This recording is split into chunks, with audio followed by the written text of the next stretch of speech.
She's so systematic. Popping pills, she's such an addict.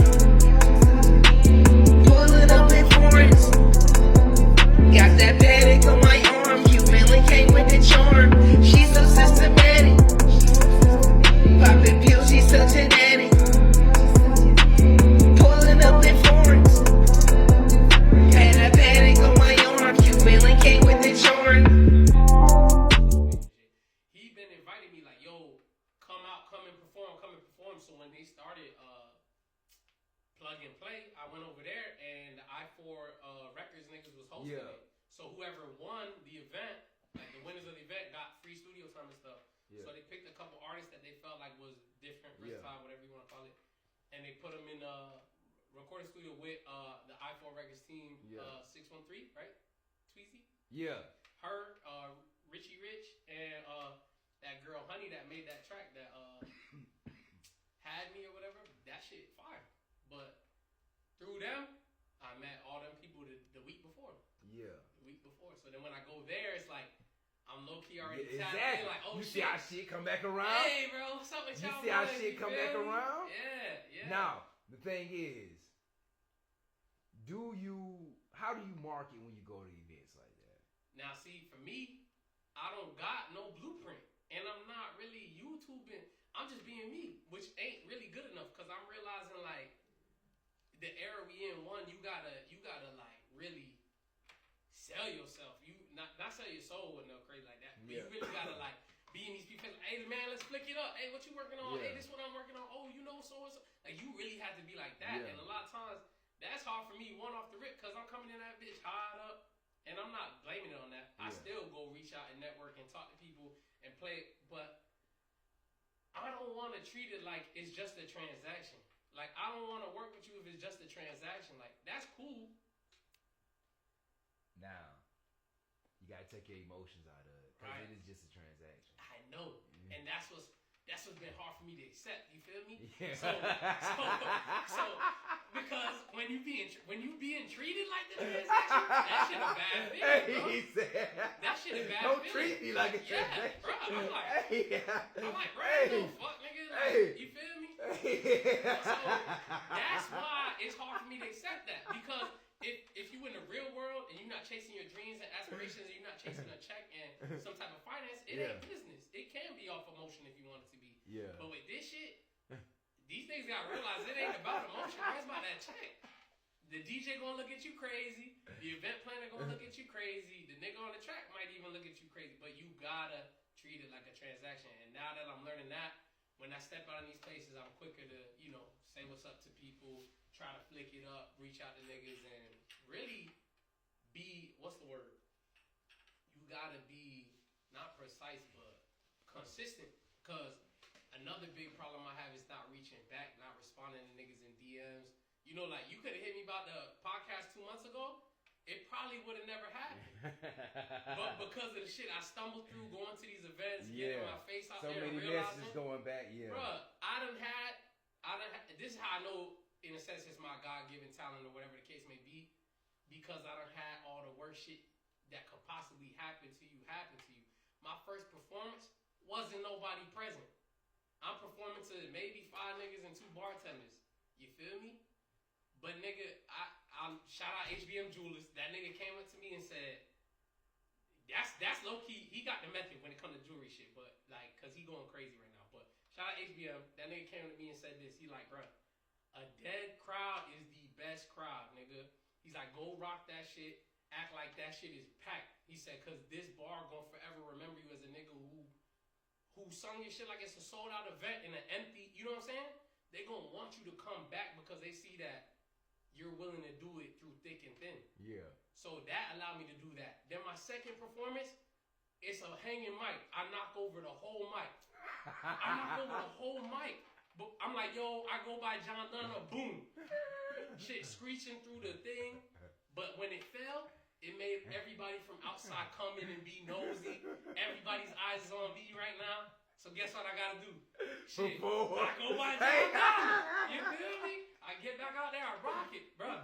All my dogs is looking at me like, damn, this nigga, he fucked up. I'm standing in the paint on 10. And I kill it. You Barnes, that was at Eden. Shout out to, damn, what's her name right now? She gonna be so mad. I don't remember it, but yeah. So like going out to these events really is helping me mold myself into the artist I think I need to be. But I'm trying to look for management and stuff like that. But it's like people say, "What do you have to manage?" And truth be told, I don't got much to manage right now. Like, this is my first podcast, and I ain't mad at. Hey, I ain't mad. You feel me? But I just need someone to kind of give me like not a blueprint, but kind of hold my hand through this. Because I've seen interviews where it's like a great manager is gonna get you shit you don't deserve, and hell, I might not deserve it, but it's mad niggas in the industry right now. I'm not gonna say they don't deserve it, but like the shit flooded. You feel me? Like it's flooded with niggas doing anything. So I don't see how I can't get in. You know, but you gotta ask me some questions about, I guess, myself and my music, because they don't really know me. You know, they like, who is this nigga? Like, I don't know what I'm talking about. You got like, all right, hold on. My bad. Yeah, I got it. Nah, you good. Yes, sir. Thank you. Hey, this that dude, bro. Yeah, man. He gave Nothing me went out. That's that. I'm trying to get in touch with him too, because I need some light. See, that's the thing. Now I got his thing, but he don't have a scanner or anything on it. I could not find him on Instagram. I got his Instagram. Hey, tag me in something. I got you. Because you already know what I'm aiming for. Yeah, yeah. I need some lighters. Yeah, he wrong. I need lighters. Oh. I need lighters for the guests. Mm-hmm. You know what I'm saying? Now, I ain't got to buy no lighters. No people be taking your lighters and stuff. I've been holding on to that lighter since Saturday. You know what I'm saying? I be in damn near lighting it for everybody. You know what I'm saying? Because I don't want to lose the lighter. But all right, man. Let's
let's get to know more about you, man. Let everybody know who you are, where you from. Let everybody know, man. What's going on, man? Alright, quick. Alright, so I go by JHONDONA, Elijah Donatien for some, whatever. I'm from Queens, New York. I'm Puerto Rican and Haitian. My mom's is Puerto Rican, my pops is Haitian. I lived in Queens, New York, so I was about like 12, and then we moved down to Kissimmee, and then from Kissimmee we be in Orlando and stuff. But my pops was the DJ slash producer slash breakdancer, so that's how I get heavily influenced into hip hop culture in Queens in '94. Like that's prime time real estate, you know, for hip hop. And then on my Spanish side, it was like heavy church. So it was like I got the best of both worlds. I got that grounding. So because of that heavy church side, it was a lot more just listening to the radio, like not the good radio though, like pop classic rock songs, which is good radio, like old time classic rock, like I don't know, Queen, or I mean the list goes on and on. Elvis, whoever you could think of, all those oldies.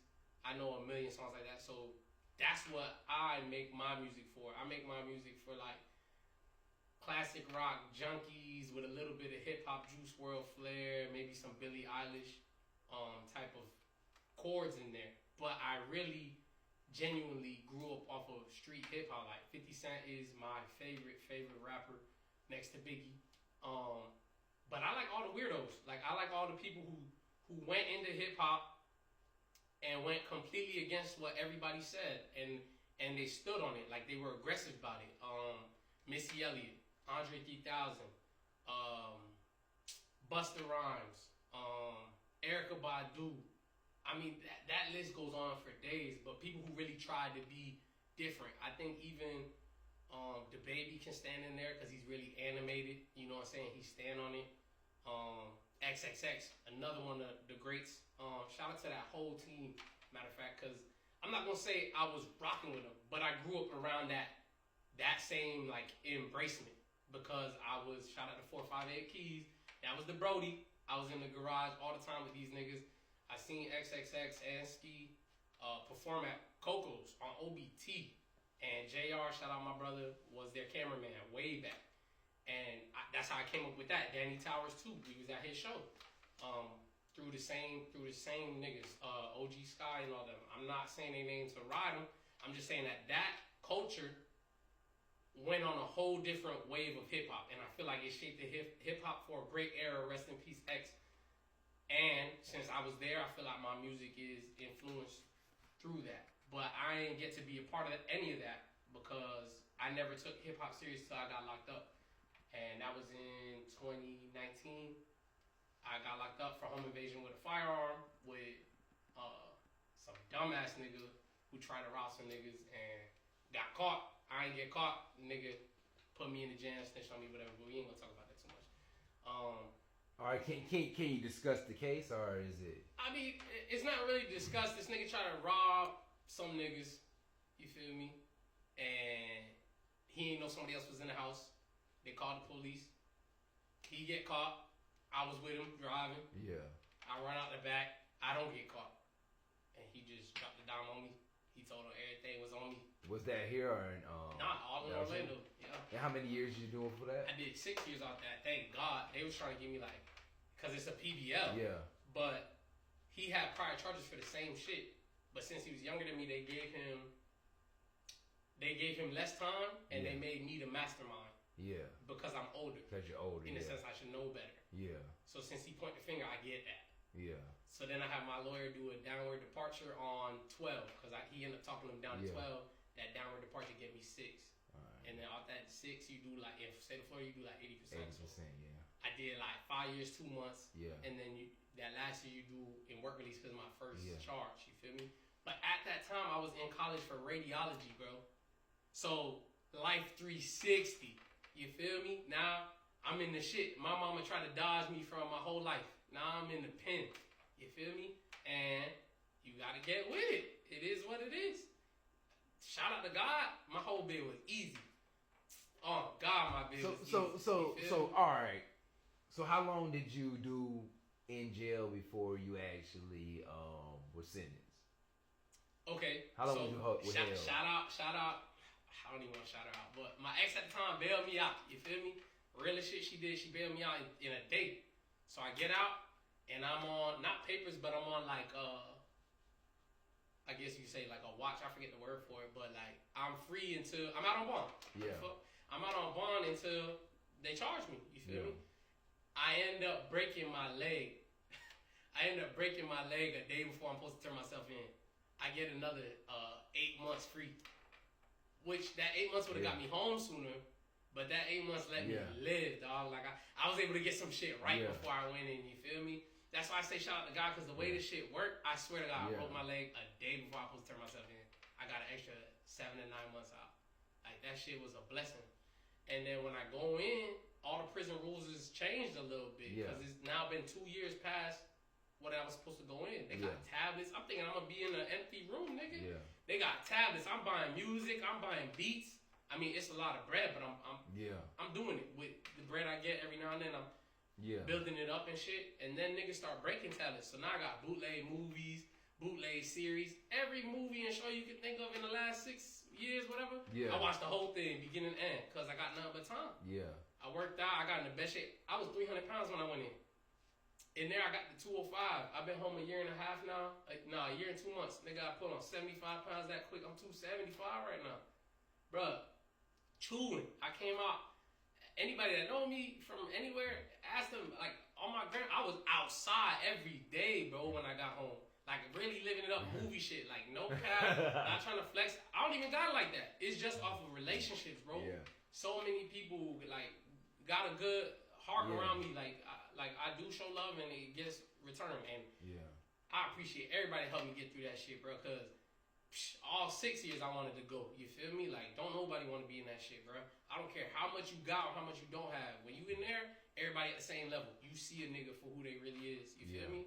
So that shit made me good at like reading people. You feel me? Like, and I try not to make it a part of my life either. Like, I'm past that shit. That shit happened. Nigga, in there I got my college degree. I got my CDL. And I started this rapping shit. Hey, well, hey, you on a good track, man. You on a good track. You feel me? Now, at trial or while you was in court getting sentenced or whatnot, did you know that you were getting 6 years, or was it like? Nah, off the bench. How much did you think you were getting when you were sitting there with your lawyer in front of the judge? What was going through your mind? What was you like? Damn, I'm about to get. Nah, on God, I thought I wasn't gonna get nothing, nigga. I thought I was invincible. Them crackers don't see ass, boy. They talking about 30. I'm thinking I'm getting nothing. They are talking about 30.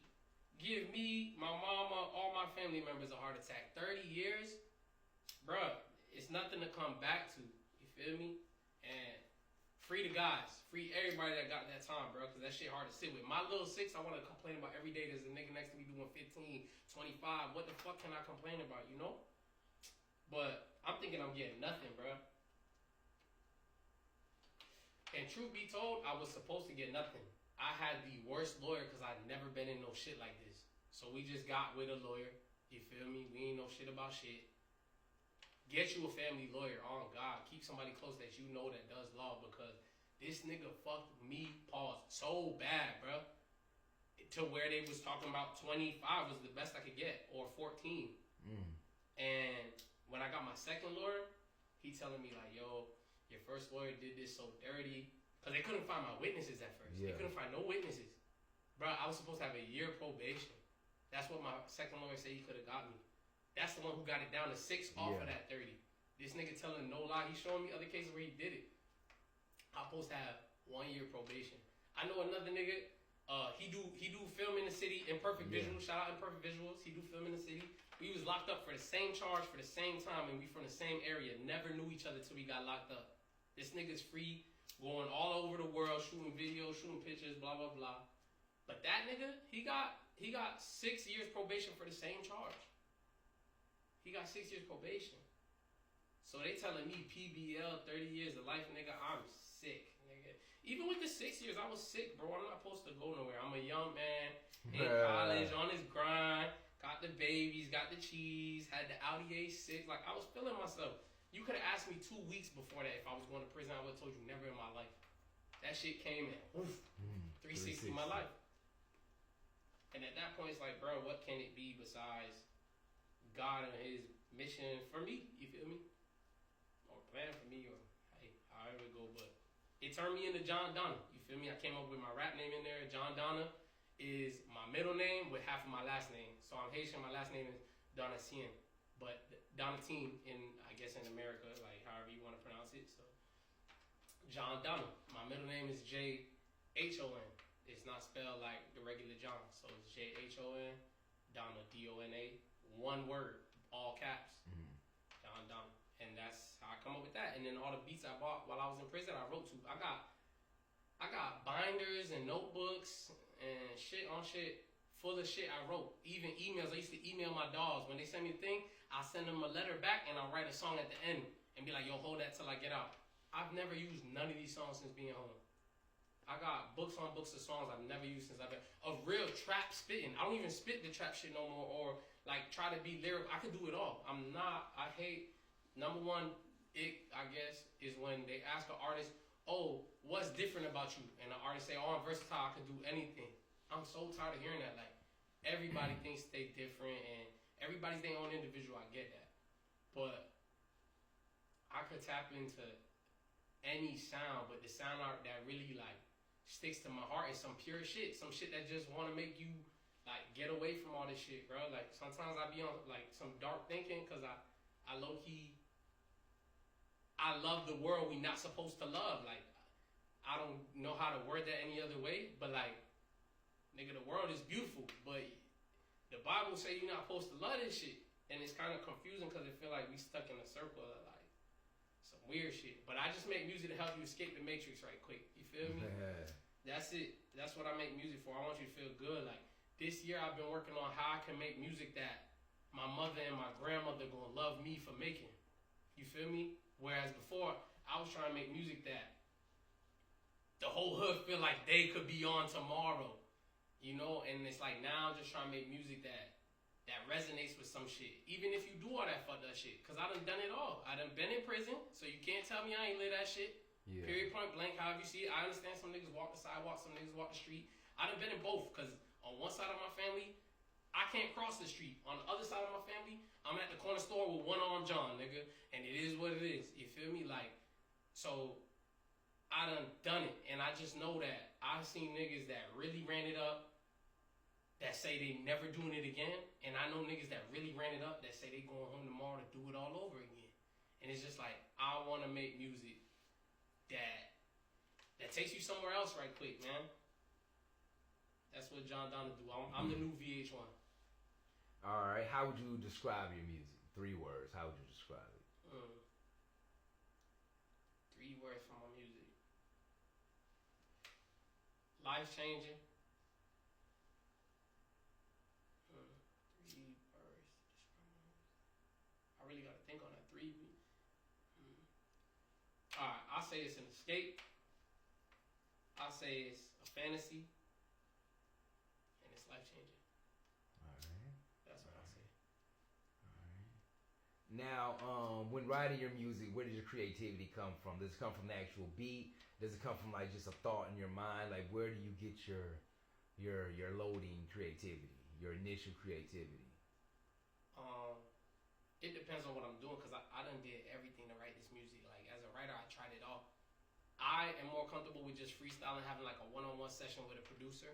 Yeah. Because I don't make my own beats and stuff like that. Like I can't wait till I'm at that level where I really want to do that. But my tool is my voice. Yeah. Do you punch in? Yeah, I punch in, but I don't prefer to. I prefer to write it. Yeah. Do it. This is what I really prefer. I prefer to freestyle a tape, go rewrite the words, then go back in, do the whole thing how I wrote it, and then punch in the parts where it's fucked. You feel me? That's what I prefer.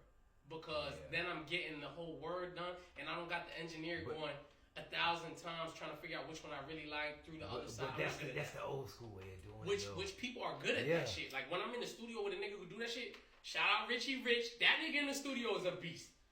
I'm just keep it real. Richie Rich in the studio, he a beast. And just sitting back and watching that shit with a bunch of people present was raw talent. Yeah. You feel me? I can't do that. Like I could probably do it if I'm drunk and high. Like as slurring my words because I'm a real freestylist. Yeah. But I had to teach myself to write because it's more important. Like, because the songs I'm making ain't just on no, like, I'm not saying it like that, but it's not on no, like, whatever. Yeah. I'm trying to say something that makes a point. Like, I want it to feel like a movie ending. You know what I mean? Like, you know when it's a movie and the guy and the girls run into the car and they turn on the car and they just run into the hills. I want you to feel like that when you play my music. I want you to feel like it's not some shit you've heard before. That's what I want. Like, I'm trying to be... I ain't no singer either. I can't really sing. I'm trying to take singing lessons low-key. I mean, auto-tune. Yeah, I've been tuning and using Melodyne. Shout out Melodyne for making me sound like Adele and Billie Eilish type shit. You feel me? But, like, yeah, bro, I would like to be as big as Michael Jackson, Usher, Chris Brown. You feel me? Or bigger shit. Do you battle rap? I could. You could? I never had. She's so systematic. Popping pills, she's such an addict.